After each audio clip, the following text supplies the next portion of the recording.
Well, good morning from St. Bart's in Midtown Manhattan. My name is Peter Thompson. I serve as the vicar here, and whether you're joining us in person on Park Avenue or online at stbarts.org, it's my delight to welcome you to the forum. Here each week we have sacred conversations about the things that matter. And I'm especially delighted to welcome today Professor Julian Wamble of George Washington University. If Professor Wamble looks familiar to you, that could be because he's an occasional vocalist at Imagine Worship. He's had a long time association with our director of music at Imagine Worship, Mark Miller, which is actually how I first met you like a decade ago when I sang with Mark Miller at Yale. And he's also a little bit of a TikTok star. He has a TikTok channel about Harry Potter, and he teaches a class on Harry Potter at GW. But today, and he has a Harry Potter podcast as well. But today he's going to be talking about his main specialty within academia, which is black voters and the role they play in American elections as we look towards an important election in just a few weeks. So Professor Wamble, it's so great to have you at St. Bart's in this capacity. Yes, and we're looking forward to hearing from you. Thank you so much. Thank you so much for having me. I'm going to stand up. I'm a bit of a mover, and so I'm going to try to stay as still as I can, but if I move a little bit, just go with me. I'll come back later and we can have a sacred talk about Harry Potter. Don't worry. Some of you seem like you're nodding your head, you're ready. It's fine. We'll do that later on. But for today, I want to spend some time with you all talking about the black electorate. So it is no mystery that the black electorate, I'm just going to do that. That the black electorate is a really, really important part of the American political system. These are just headlines that I pulled randomly from this election, from the last, but these all speak to a reality that black voters matter now, particularly for the Democratic Party. And what we recognize and know as time has gone on is that when black voters vote, things change. And when we don't, things change, but maybe in ways that some of us may not like, right? And so our understanding of what it is that motivates black voters to make particular kinds of choices is what I want to talk to us about today. In particular, my forthcoming book, this isn't the cover. This is the cover I wanted. They wouldn't let me have it, so now I'm using it whenever I can. My book, We Choose You, How Black Voters Decide Which Candidates to Support, which is coming out in January, asks the question, what considerations do black individuals make when choosing to support certain representatives over others? Now, this is a really important question because there is a lot of conventional wisdom that exists out in the world that tries to explain this particular phenomenon. And what ends up happening is that we're really bad at predicting it. And so what then happens is that everyone is confused, and then black voters end up getting blamed for doing things that people thought that we were going to do that we didn't end up doing. And so it just turns into this kind of blame game, pointing the finger. And so what I offer in my book, and what I hope to talk to you some about today, is a kind of systematic way of thinking through the logic behind some black voters. And so I'm going to start with a quote from someone that you all know, but what you didn't expect to see was him in a talk about black voters, and that person is Samuel L. Jackson. So when asked why he voted for Barack Obama, he said, I voted for Barack because he was black, because that's why others vote for other people, because they look like them. Now, this quote I like because I think it really does summarize the conventional wisdom surrounding black voting behavior, which is, if you look like me, I'm going to vote for you, and if you don't, I might vote for you if I have to, but I don't really want to, right? And so this really encapsulates this idea that there is this kind of visual connection that black voters have, and it kind of makes sense as to why we would see this, right? When we look at the outcome of the 2008 and the 2012 elections, where we see that Barack Obama got 95% of the black vote in 2008 and 93% in 2012. When you look at these numbers, it's like, well, maybe Samuel L. Jackson was on to something, right? Like maybe he figured something out and he was able to encapsulate this in a very simplistic way. But then I present to you a number of people. So what we have here are all individuals who have run for higher office in a post-Obama era. Obviously, we know Vice President Kamala Harris, former Massachusetts Governor Deval Patrick, Cory Booker, a senator from New Jersey who also ran for president. So these three all ran for president in 2020.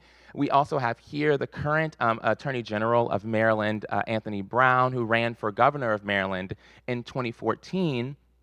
Here we have Benjamin Jealous, who ran for governor of Maryland in 2018, and we have Arthur Davis here, who ran for governor of Alabama in 2010. So these are all post-Obama black candidates who in some ways sought to kind of replicate Obama's success that I just showed in the previous slide.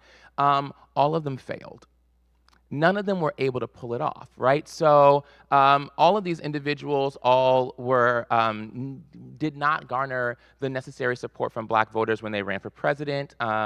Anthony Brown and Benjamin Jealous, who both again ran in Maryland for governor. And the thing about Maryland, this is my home state, so I was very interested in these things. The thing about Maryland is that Democrats outnumber Republicans 2-1, and black people make up 43% of the Democratic Party. So generally speaking, once you get out of the primary, you're pretty solid in terms of the likelihood that you're going to win.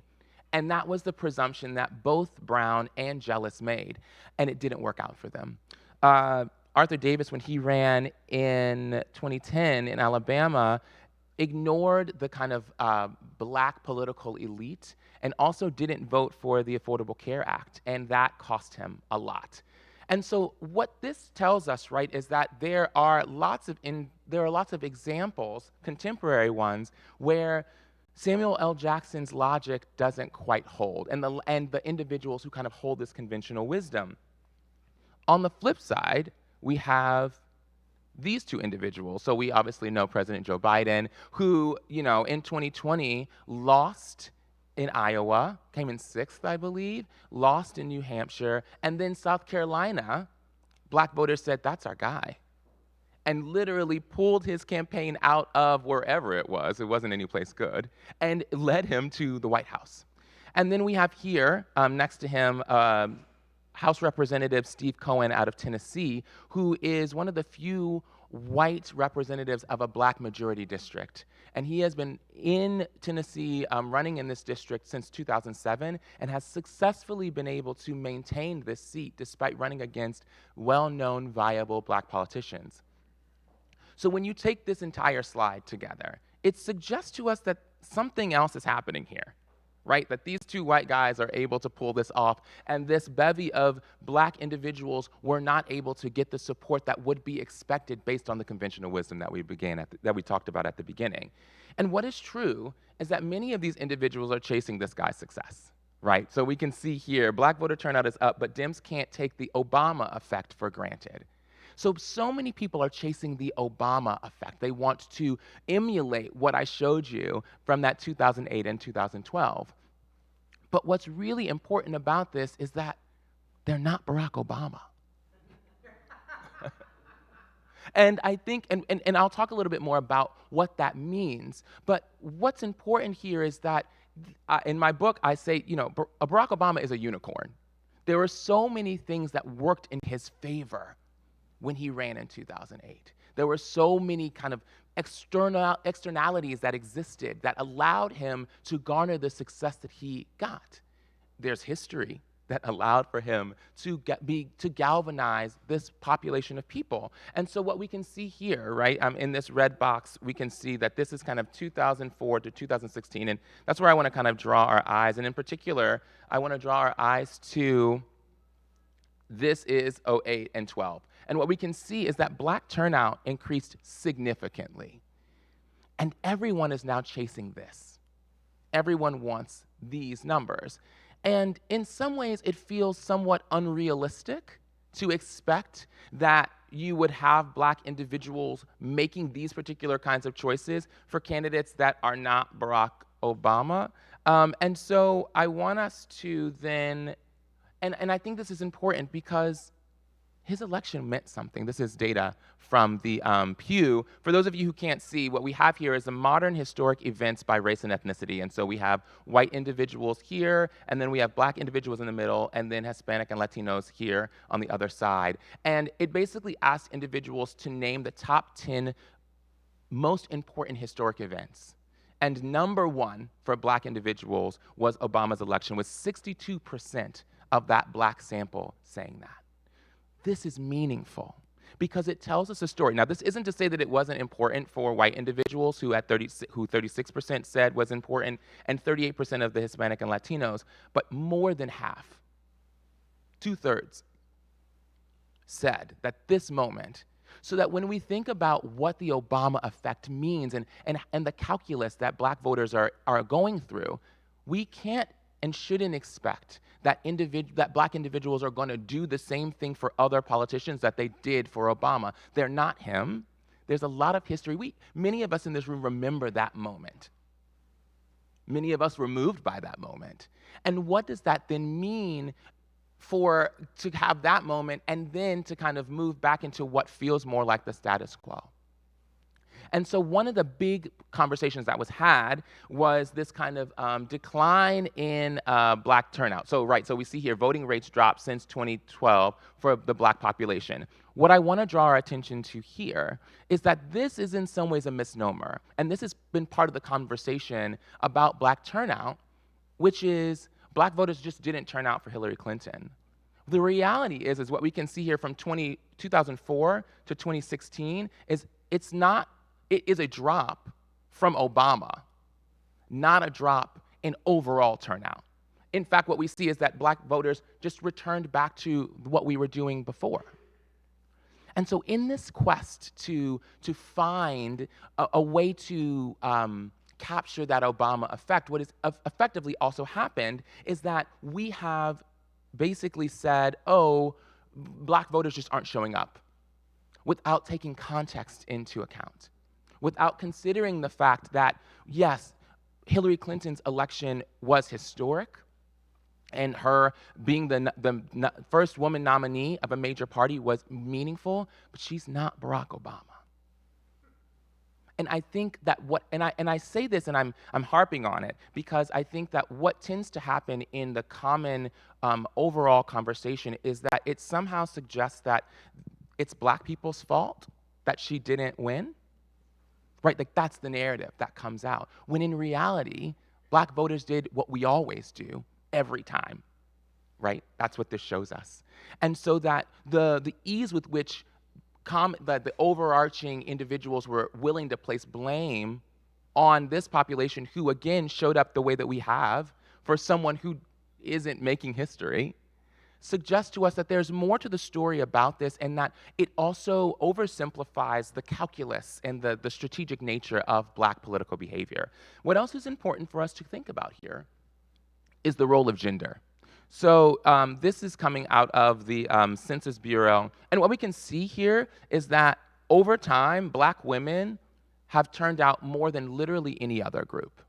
And we've heard this narrative now. It's risen to the kind of fore, namely post-election, when we are thanking black women for saving democracy, right? And that we are saying, oh, thank you so much. And in that, we find ourselves really asking a lot of questions. And now in this particular election, there are lots of headlines coming out about black men and black women and who's doing what and who's voting for whom. And a lot of us may be filled with trepidation as we think about this, because one thing that is also true is that there's a lot of pressure placed on black individuals to kind of keep the Democratic Party afloat.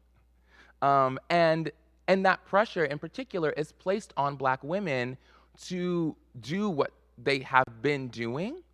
And what's important about this and what's interesting is that this is a graph that shows us individuals who identify as Democrats. And what we can see, the darker line is women and the lighter line is men, is that black women have been pretty consistent. That lighter line beneath is a little bit more frenetic, if you will. It's a bit more frantic. But what we can also see is that in 2008, black men were more likely to identify as Democrats than in any other time, And then the same in 2012, and then we see this kind of decrease in 2016. So when we think about this, right, the general conversation that we have about the Black electorate tends to focus like broadly on Black people, all like as if there's this kind of monolithic understanding of Democratic partisanship. But what is true is that actually there's a very strong gendered component to this, and that much of the emphasis is really not so much on Black men, or at least in my estimation, it shouldn't be. And we should be focusing on the role that Black women play, because again, Black women are consistent. The downward turn in the affiliation is Black men. And so when we spend so much of our time like talking about this kind of gendered idea, what we tend to do is ignore the reality of who is actually doing the work and who is making these differences, right? And so in my own work, what I find is that there is such a high expectation on the part of Black voters for Black women to kind of hold the group up and maintain the visage of democracy. And what is important about this is that as we move into thinking about this incoming election, we have to think about, you know, what is it that people are seeing and wanting? And so we see this kind of conversation surrounding Black men. And so now I'm going to take a moment to, I won't get too in the weeds, but I want to talk about polls, because many of us are seeing them, and many of us are getting heart palpitations because of them. And I want us to think about the way that polls work. So when people are getting polled, what pollsters do is they'll get a certain number of people. So if I poll this room, and then you all are my entire sample. And then if I just took this table and focused solely on what these three individuals said, and then drew my conclusions from that, and then put the poll out. What tends to be true about polls is that, on average, they don't get a lot of Black respondents for any number of reasons. They don't get a lot of Black people in their polls. And so they do a thing called weighting. So what they do is they say, okay, if Black people make up 13% of the population, and we have this table here, I'm just gonna say that I'm going to do statistical magic and say that this is 13%. And so now these three people are speaking for all the other tables. And so we can imagine, right, like that really does skew some things. And it is rare that you get a poll that has a good enough Black sample to be able to speak to the kind of overall understanding of what Black Americans are wanting. And so there are lots of things about Black men and Black women and who's gonna vote for who. And while it is important, and polls are very informative, we have to do the work to really understand what's going on underneath the hood of those things before we allow them to kind of give us that level of anxiety. Me too. Me too. The first thing that I always do is click the link to figure out who's in that sample before I lose my mind, because sometimes it gets a little crazy. It gets a little dicey. And so you have to know, you want to know what's going on underneath the hood of these polls before you allow them to send us, and maybe it's just me, maybe I'm just projecting. If so, just let me do it.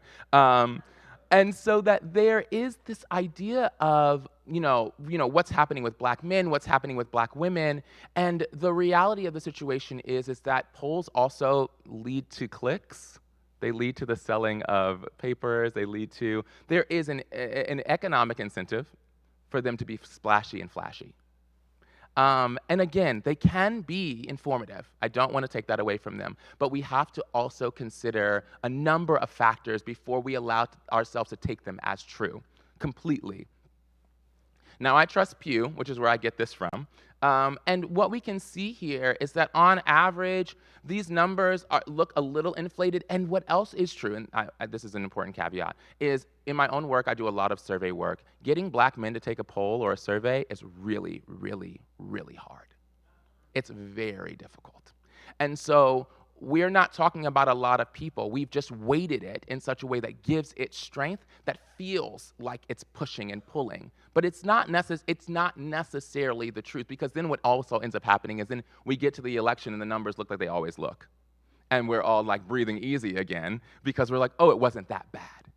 And so I want us to kind of recognize these things, but what's important here is that what we see is that there's really not a massive difference between black men and women here, right?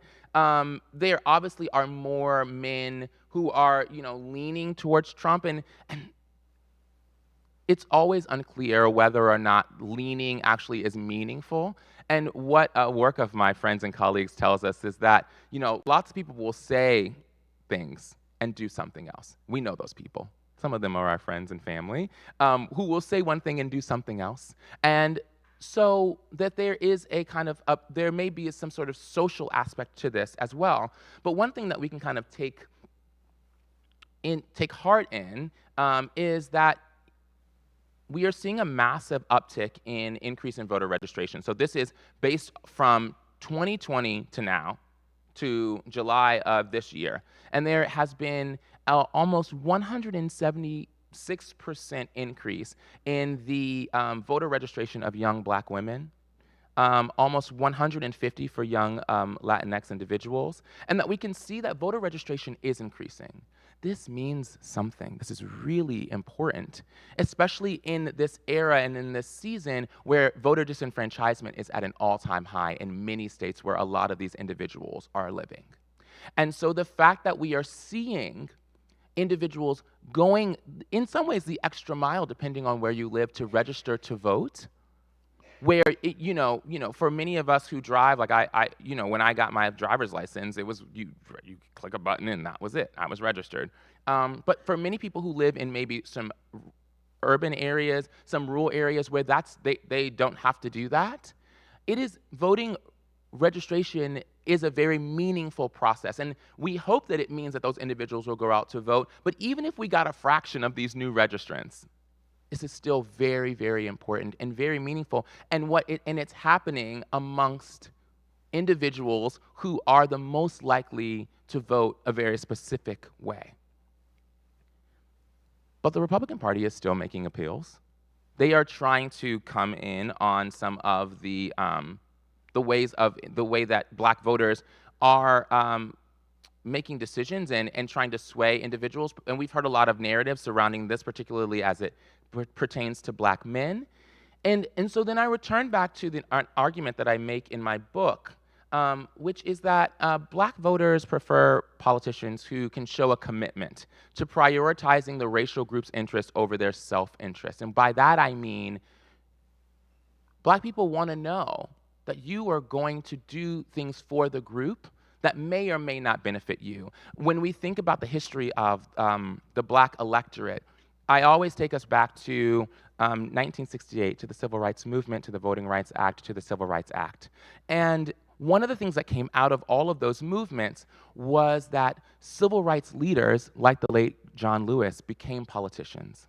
And so what happened was that for many black people, the first time that they were able to vote for someone who looked like them, they were voting for people who were marching on the front lines and putting their lives in danger and working tirelessly to try and bring change to this racial group. That's who they understand as being effective representatives. And even now, in the time between, remains true is that desire for that commitment matters. And what I find in all the chapters of my book is that when you are able to communicate that, and whether you be black or white, when you can communicate and show solid evidence and proof of that commitment, black people are with you. And so then when we think about politicians like John Lewis, when we think about St. Louis Representative Cori Bush, who was on the front lines in Ferguson, when we think about Representative Steve Cohen, who I mentioned earlier, who wrote the National Apology for Slavery and read it out loud, and who has been standing right next to the Congressional Black Caucus. They won't let him in despite asking, but he is there with them every step of the way. That kind of behavior speaks not only to the gravity of what it is that black people want, but also the strategic nature with which they approach politics. They want a sure thing. None of us really want lip service. We want to see you do it. But black voters have instituted a sense of the necessity to create and to show and to evidence a a strong commitment to choosing the group over yourself. And that comes out of a history of Black individuals having to do that behavior. Whether it be enslavement, Reconstruction, the Civil Rights Movement, throughout history, we have seen these individuals make these particular kinds of choices. And so it isn't surprising then that their expectation for those people who seek to represent them is the same as their expectation for themselves and other people. So what does it mean for the Republican Party? It means it's going to be hard. It means that the Republican Party is going to have to work super hard to do a thing that it is not beneficial for it to do, because then they would lose their base. And so, yes, we may see that some individuals are, voting for voting to the right, but by my estimation, those are outliers. Outliers make really good headlines. They make really good headlines, but we have to keep our focus on the majority and a recognition of what it is, not only that Black people are looking for, but the strategic nature with which they approach these things. And so in this way, right, history and context matter. So as we think about, what it means moving forward, we have to remember that we are talking about a population of people who, until what feels like a long time ago to someone like myself, but when I do the math, I realize 1964 wasn't all that long ago. And so we are dealing with a population of people who have just, now are realizing a level of political efficacy and are learning a system that was designed to keep them out. They are learning a system that is still to this day creating barriers and hurdles for them to try and clear. And yet, they are showing up, lines longer than I would ever wait in, to vote. They are registering in outrageously high numbers. And so that when we think about this idea, if you take away nothing from what I've said today, take away these 4 words: Black voters are strategic. There is a strategy, there is a rhyme, there is a reason to the way that Black voters move. And I distinctly remember in the Democratic primary in 2020, once South Carolina happened and Joe Biden was able to kind of have this Easter resurrection story of a campaign, what happened was people took to the internet and they were like, what are Black voters thinking? How could they do this? Why aren't they supporting the person that I wanted them to support? And I remember being shaken, thinking, maybe you all don't understand that more than anything, we are talking about a population of people who have weathered any number of political storms without having actual political agency. And that there is an intentionality that comes along with that, because you have to be outrageously strategic to actually get your point across and get your goals met. The quest for the vote for many Black people was not one that was easily won, and it's even harder to do when you're in a population that isn't actually seen as equal.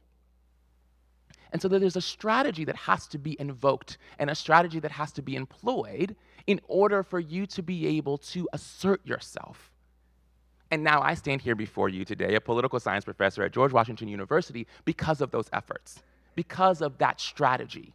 And so that as the headlines kind of ebb and flow and come in and out, if you take nothing away from what I've said, this is the one sentence that I want us to walk away with today, that there is a strategy, there's a rhyme, and there's a reason to the way that Black voters operate and move, and that this election will be no different, and that it is a historic election. And so maybe we will see some of the Obama effect, although we should call it the Harris effect now, right?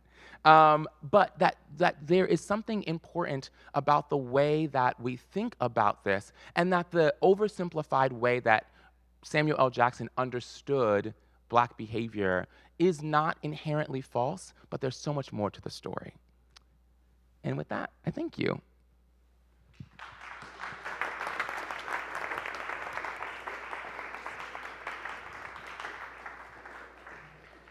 Thank you so much, Professor Wamble. And he has his book, which you can pre-order on Amazon. We thought it was going to be released today, Apparently, but there was a cyber attack of some kind. I don't. If you, it's out of my hands at this point. But if you go on Amazon and type in "We Choose You" and my name, it will come up and you can hit the pre-order button. And so I definitely invite you to do that. There's so much more that I didn't get to from the book, but yeah. So please feel free to do that. great. So we have plenty of time for questions. If you're here in the room, there should be some question cards on your table. Raise your hand and Natalie Johnson will collect them and bring them up to me. If you're joining us online, you can type your questions into the live chat on YouTube, the comments on Facebook, or you can email me, pthompson@stbarts.org. While we're waiting for those questions, Yeah. Julian,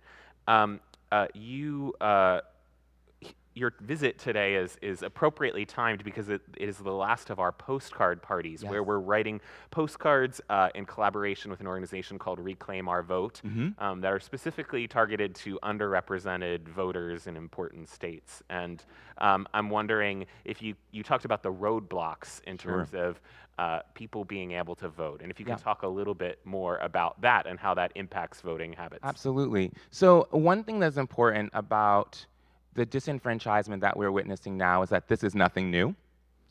This is a tale as old as time, right? So when we're thinking about this historically, we're thinking about things such as grandfather clauses and literacy tests. One of the exercises that I do in my class is I have my students take literacy tests from Louisiana to just see how absolutely nonsensical they are, and to the extent that they have absolutely nothing to do with literacy.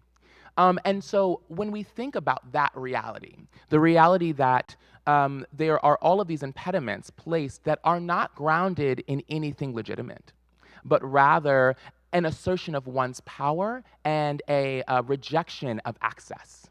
And so now we're living in a time where we are seeing individuals losing, their names are being wiped out of voting records, and then, on top of that revocation of that particular right, the ability to register to vote has become more difficult in other places. What one needs to be able to vote in certain places is more difficult. And what is true, and I was talking to Peter earlier, is that that this is targeted.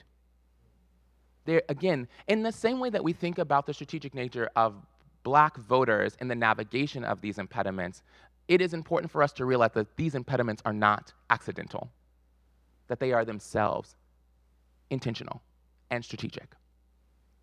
And so that so much of where we are now as a country is, they're not literacy tests anymore, in a way.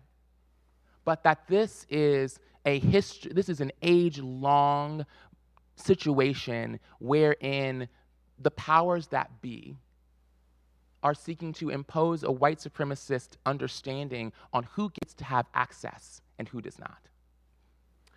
Following up on that, a question that was submitted has to do with how the Civil Rights Act and the Voting Rights Act have been reversed in recent years. Yeah, and so I think what we're seeing here is that progress is great. The specter of progress can be dangerous, because that's the auspice, right? The auspices of why these things have been revoked is that we've come far enough that we don't need these protections anymore. And yet, with the revocation of these protections, we see ourselves moving steadily backwards. And so that the desire for progress and the desire for forward movement has led some individuals into a space of believing that we don't need any of these things anymore, because with them, it just gives unfair and undue advantage.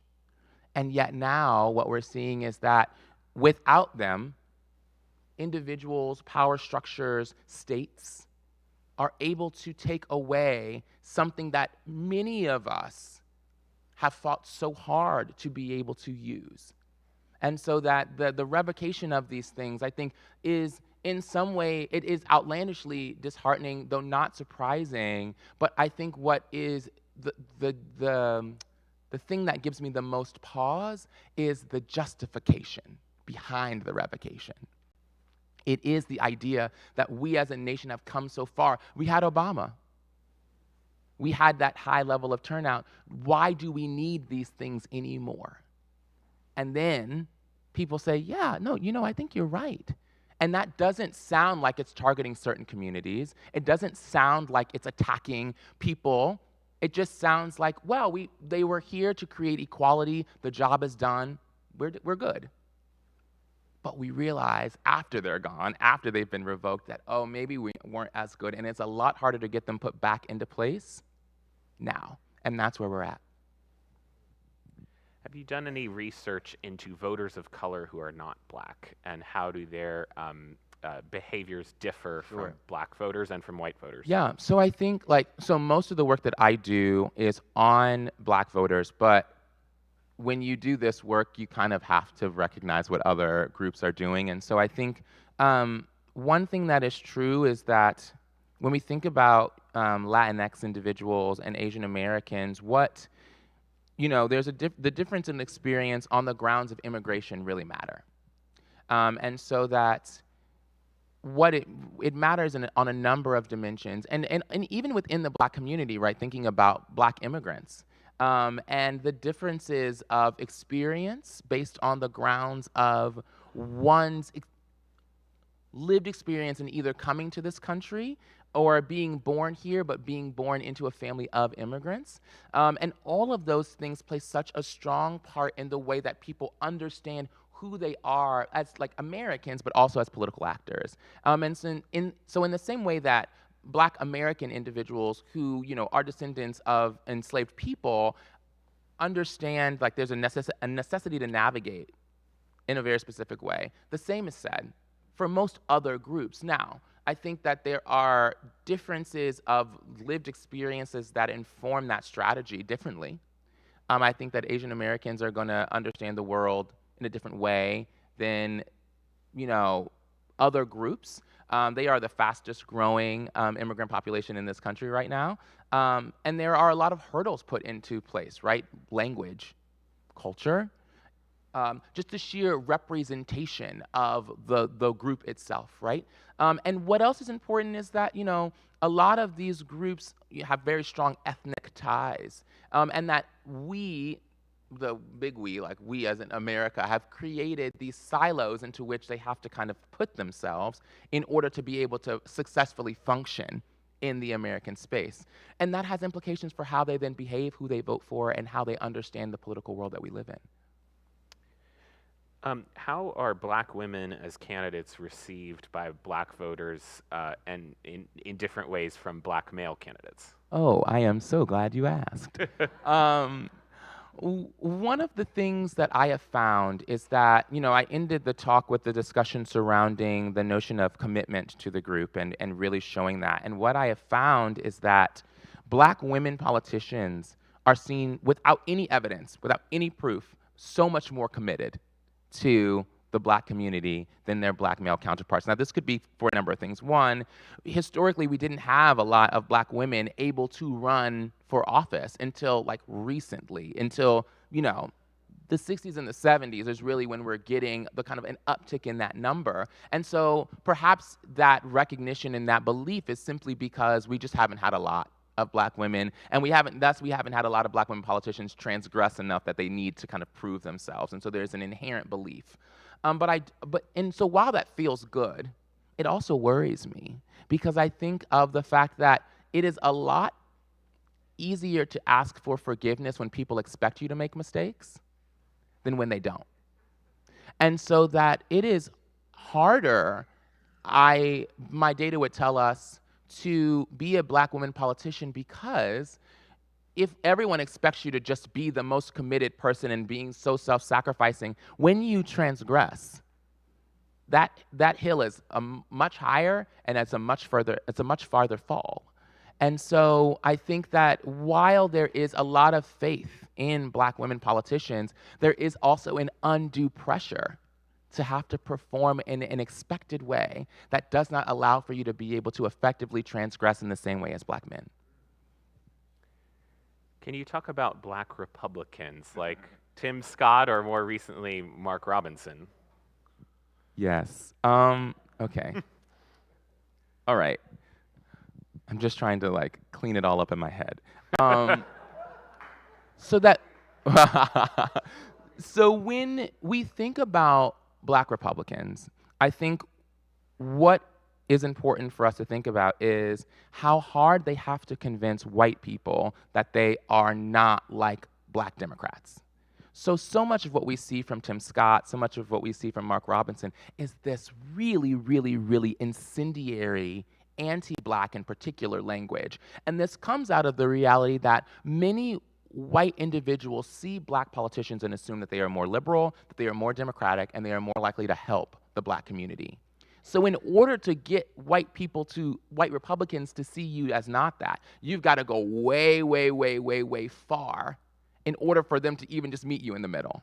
And so what that then means is that you get outlandishly racist language coming from black bodies because they are trying to prove their worth and prove that they are worthy of being considered Republican. And so we see this. We see this again with Tim Scott kind of does a fairly decent job at kind of navigating this a little bit better, much to the chagrin of a lot of Republicans. Now, I don't want you to misconstrue that as me saying like he's figured it out or he's doing a good job. Mm-mm. He's just not as bad as some of the others who I think take it to an extreme that feels almost like a caricature. And there's an intention, there's a strategy to that. Because we also are able to then see these individuals rise through the ranks very fast, much faster than any white Republican who would say the same thing as them. And so that strategy offers them power, it offers them access, and it offers them opportunity. And so that when we think about black Republicans, I think we have to think about these things as being, these individuals as being very strategic in the way that they go about making these kinds of choices in an attempt to garner power that they wouldn't be able to get if they were Democrats or if they were even white Republicans. Are black voters in battleground states more strategic than black voters in other states?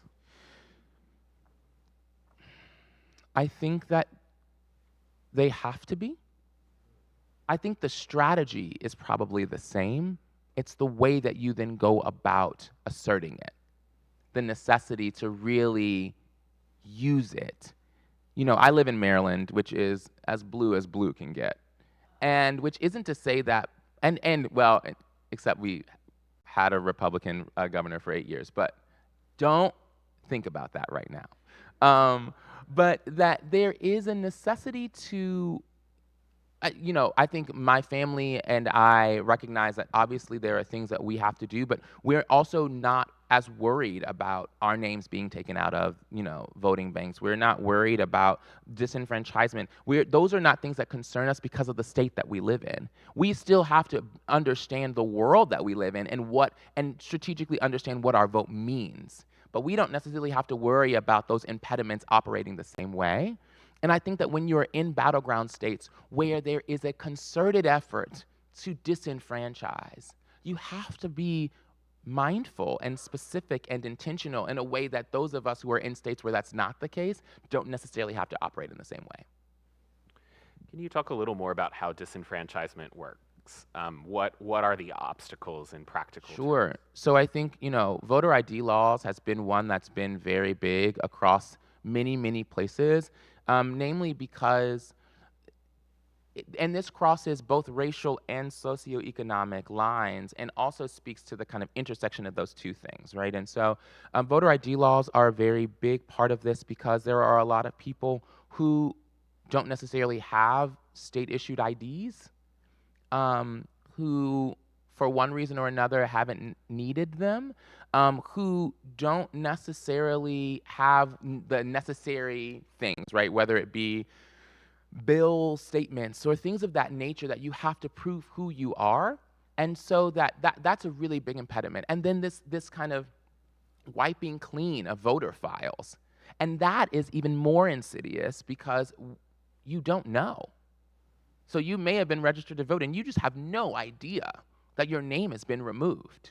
And so then you show up to vote and now it's gone because you've been doing it for so long, and now it isn't there anymore. And so, and I think, again, what this speaks to is the strategy of this, of the intention of this, right? That, voter ID laws is one thing because, you can figure out how to manage that. You don't have the correct ID, you can figure that out. The wiping of these voter files when you are not aware, that is different, because that is working against a population of people who simply don't understand what is happening. And so, I think that that's another really big impediment. I think voting in general, to take off on a Tuesday, especially in places where, you don't get to just walk in and walk out.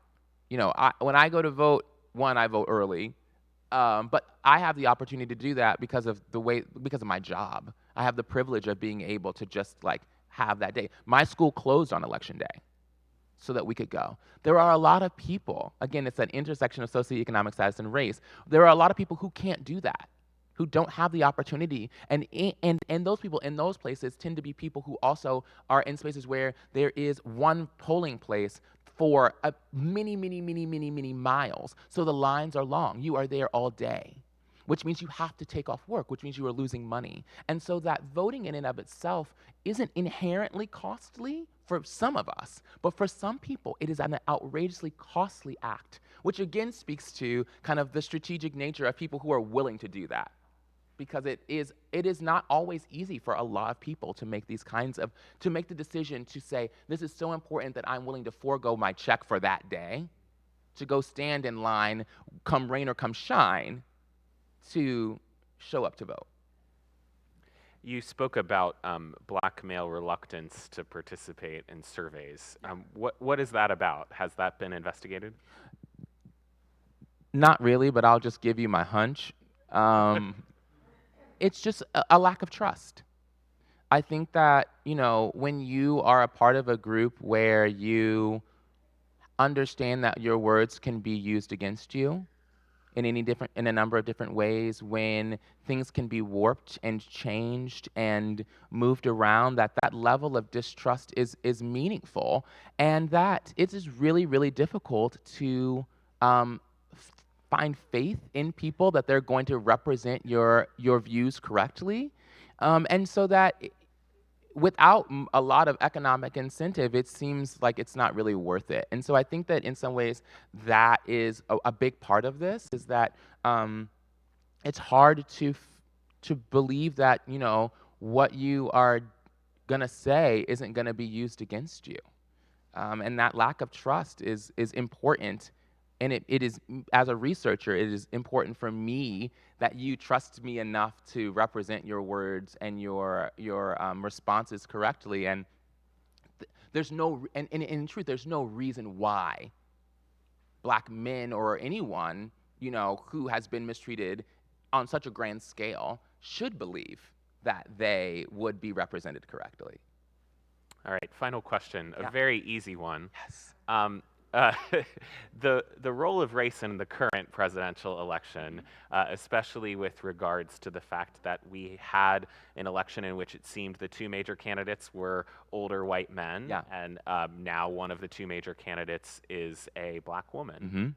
How has race played out so far, and how do you think it will play out as the season proceeds? Again, very easy question. I thought you actually meant easy, but really, I think that what we see here, and it didn't take very long, is that Vice President Harris has to deal with such a very specific kind of racial rhetoric, insofar that she is not only a woman of color, she's a woman.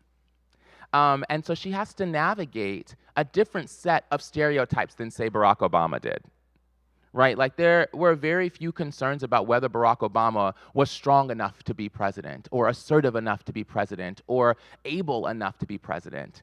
Those are things that we heard when Hillary Clinton was running, but also we are hearing again now. And then on top of that, we're hearing rhetoric surrounding whether or not she is actually a black person to begin with. And so it's caused us called us to have to think about, what does it mean to be part of these groups at all?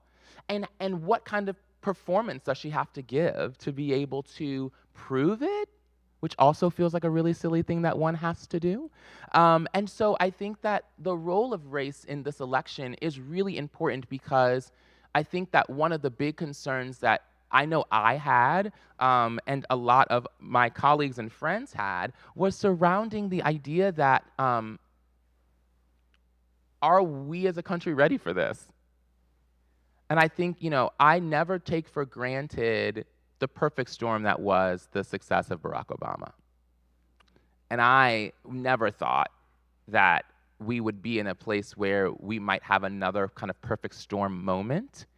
But it doesn't take away from the realities of what it means when you put her picture next to the Republican candidates. And I think that many of us have to grapple with a lot of realities that we didn't even know existed with regards to the intersection of race and gender, and all of the stereotypes and all of the vitriol and all of the things that exist for both of these groups separately, now brought together into a single person who is now running for the highest office in the land. And what does that mean for us? Some of us may feel hopeful by that. Some of us may feel scared. But all of us have to grapple with that particular reality. All right. Well, we'll have to leave it there. Professor Wamble, thank you very much. Thank you all so much. Thank you.